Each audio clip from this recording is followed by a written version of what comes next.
আজকে আমি আমার ছোট্ট ছোট্ট মিষ্টি মিষ্টি বন্ধুদেরকে শোনাবো একটা মজার কবিতা। আমি তো মজার কবিতাই বলি আর মাঝে মাঝে একটু একটু সিরিয়াস কবিতাও বলি। তা আজকে আমি শোনাবো মজার কবিতা। কবিতার নাম খোকার বুদ্ধি। আর কবিতাটি কে লিখেছেন? আচ্ছা তোমরাই বলো তো কবিতাটি কে লিখেছেন? ভবানী প্রসাদ মজুমদার।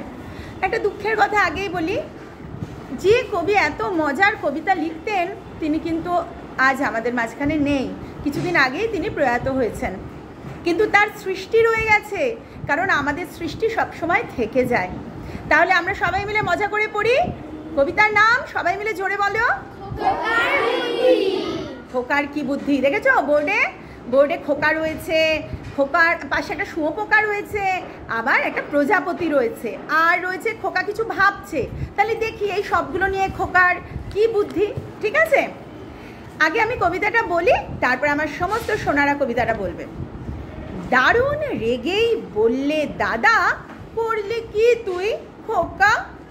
আঁকার কথা প্রজাপতি, আঁকলি শুঁয়োপোকা। পুজোর ছুটির পরেই খাতা দিবি যখন জমা, স্কুলেতে স্যার কি তোকে করবে তখন ক্ষমা?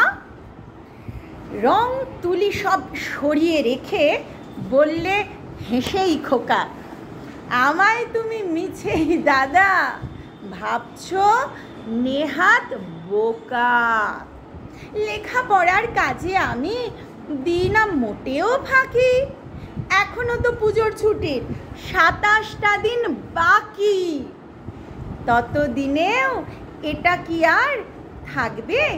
শুঁয়োপোকা প্রজাপতি হবেই হবে, নইলে আমি বোকা।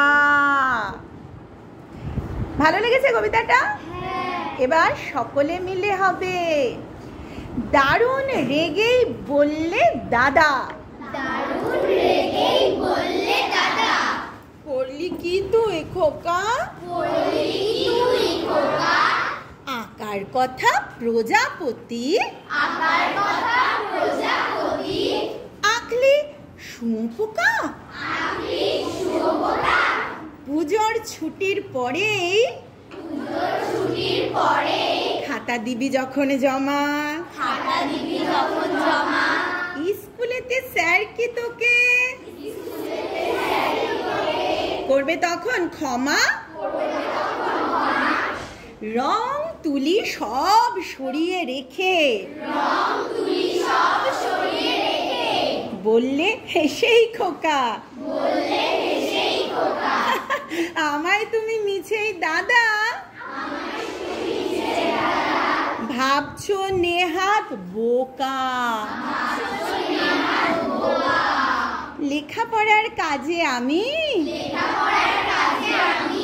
দিই না মোটেও ফাঁকি, এখনো তো পুজোর ছুটির 27টা দিন বাকি। ততদিনেও এটা কি আর থাকবে? শুঁয়োপোকা প্রজাপতি হবেই হবে।